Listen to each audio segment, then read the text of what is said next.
the Bloomington Intercultural and Non-Sex Bias Committee back in the 70s and 80s. If you think about this, these are all the social issues, the types of physical issues that our community are struggling with these days. Joan knew.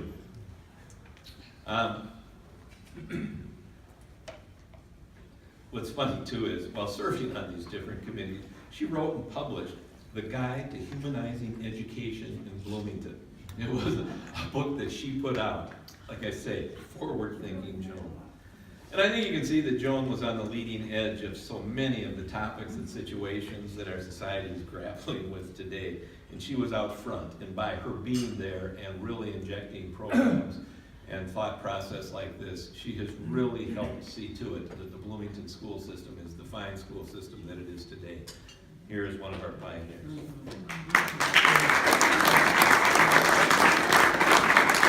are a much better community because of Joan's foresight and vision, and worked with all that was going on in the city. And Joan, all this time, too, she was facing the challenging of having and raising 4 kids in town, and all that that means. Now, they're here with us tonight, and Scott is here, his wife Lou. Scott, where's Lou? Lou's back here, and they came in from Connecticut. 4 grandkids. Joan, pretty proud of those 4 grandkids?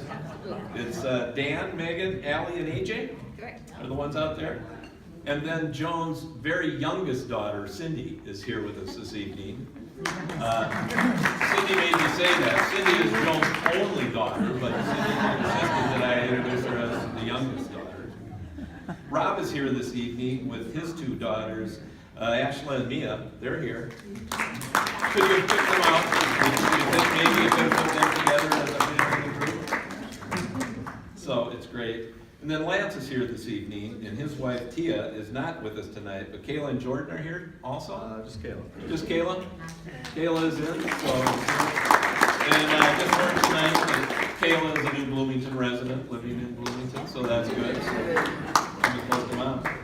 Now Rob's wife Heather is kind of interesting. She's not with us tonight because she's north of Santiago, Chile, and she's going to be running in a marathon at 14,000 feet down there coming up this coming weekend, Saturday. And she, if I'm not mistaken, I learned that she has run marathons like literally all over the world in some of the most exotic places. And so she's not here tonight, so it's there. But, you know, I learned a little bit about them growing up, and they grew up, it's really a pretty traditional thing. They moved into the family home out on 106th and Morris, probably in the 50s, was it late 50s out there, and that's where the kids grew up. There was a swimming pool in the home, so that's where all the activity was out there. So you kids, I think, had some fun times, but it was, you know, I think that it was all orchestrated by mom, and so it's there, Joan and Bob were both educators, or in the education field, so they had some time off in the summer. So the family, what did they do? What I think every traditional family did then? Loaded the station wagon, traveled the country. And rumor has it that they stopped in all 48 states throughout the course of their family vacations. So there's a little quality time spent there. We'll just phrase it as quality time. When it's 4 kids in the station wagon, we'll see how that goes. But it's an amazing thing. Well, it was mentioned too, Joan and St. Edwards, you know, one of the founding members of St. Edwards back in 1967, that new parish way out here on the plains. And if there was a church committee, Joan probably not only served on it, but she probably chaired that committee. I think when I went through the list of things, it's there.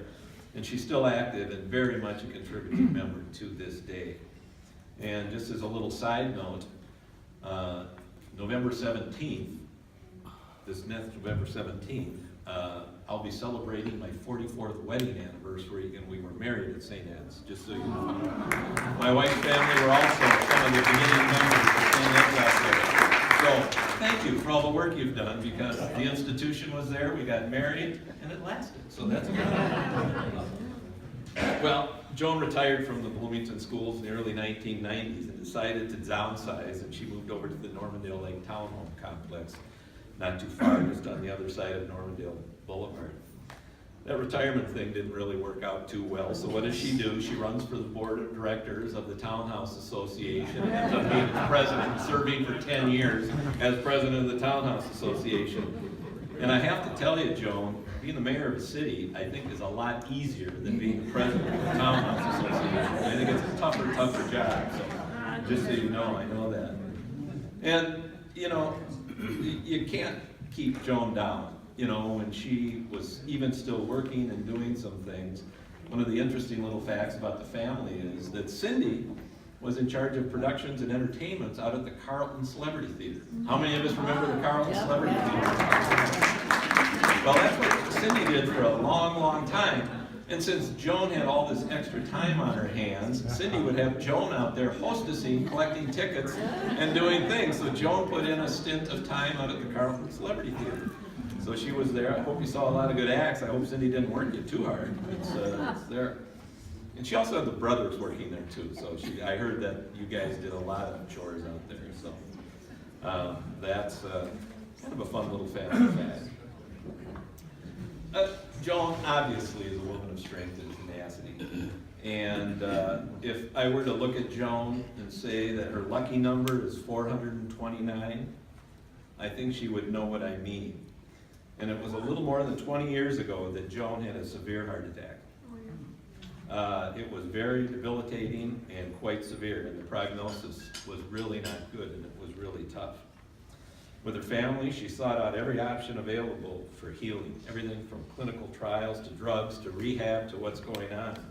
And ultimately, because of her strength, she went for the most challenging recovery course, and that was a heart transplant. And Joan's heart transplant was the 429th heart transplant at the University of Minnesota, pioneered that procedure.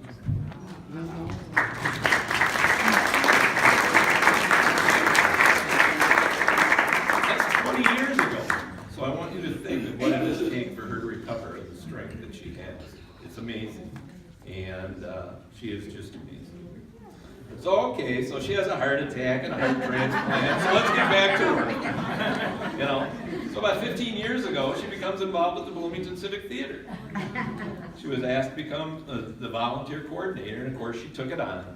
And if anybody you know about coordinating volunteers, that is one big job.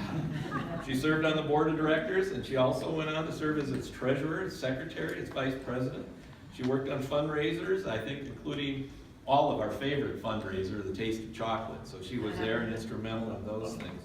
And she was very instrumental in the inaugural event at the Center for the Arts, and that was the opening gala with Sally Struthers, you know, the Hello Dolly production. It was great. It was something to kick that off, and you left your mark there, Joan. She has made invaluable contributions, and she wrote the handbook for establishing procedures and policies for recruiting. She wrote the front of the house procedures manual, training and operations for all of the volunteer help that are there. But what's interesting, and one of the things that always happened, she was very consistent, and constantly she was providing feedback and thanks to all those who volunteered. So, and as mentioned, in 2010, she was presented with the Arts Advocate of the Year Award by the arts groups in the city of Bloomington. To kind of sum it up, it's one of the things that was put into the nomination application here, and I can't say it any better. For the past 65 years, Joan has demonstrated remarkable and excellent leadership involvement in a never-ending list of Bloomington community involvement in education, social services, governmental, faith, community projects, and social affairs. She is always seeking for ways she can improve the quality of life through trying to improve and make better the status quo through participation and leadership in many areas and facets of life in our city. Her exemplary leadership, demonstration of service to our community over these many years has indeed been outstanding and certainly qualifies for the Bloomington Community Foundation Legacy Award. Gene, if you're finishing, if my memory is correct, and it usually is, Joan was also involved when we were bringing the Mall of America to here. She was on the committee to help with that group with Jim Lindow and a variety of us. So that's another star in her hat. Well, let's give her credit for the Mall of America.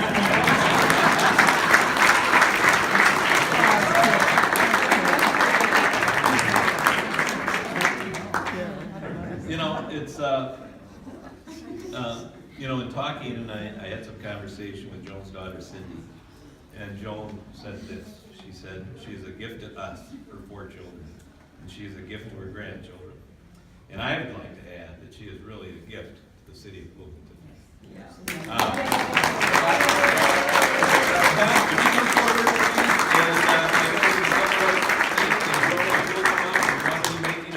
Presentation of it, but Scott, there's a few words I know that you would like to add, and I would. All Thank you, great. Gene. Yeah, I would just like to say on behalf of the family, thank you to the foundation for this nice award for Mom. I was struck by the word legacy. This is a legacy award. Mom has left behind a legacy of 4 kids who have a great work ethic and 8 grandchildren who, at least most of them have that same work ethic and are doing well. My 4 kids aren't here because they're all working. So we just like to thank the foundation on behalf of Mom and certainly my siblings, and thank all of you for coming out this evening.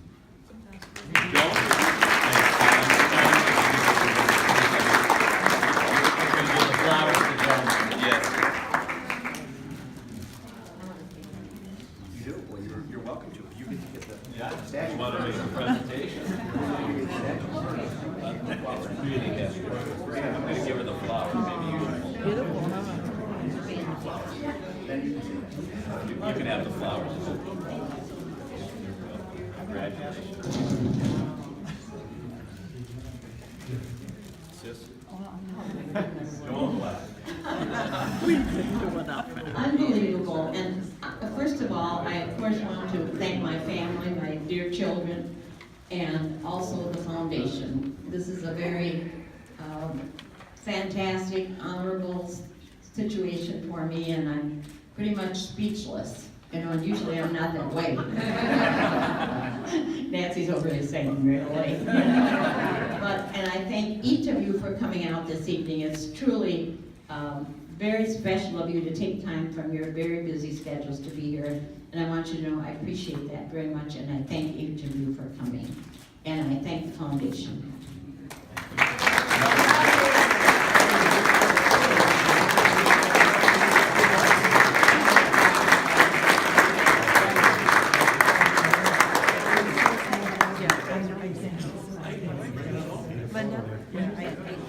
Thank you for coming, everybody. I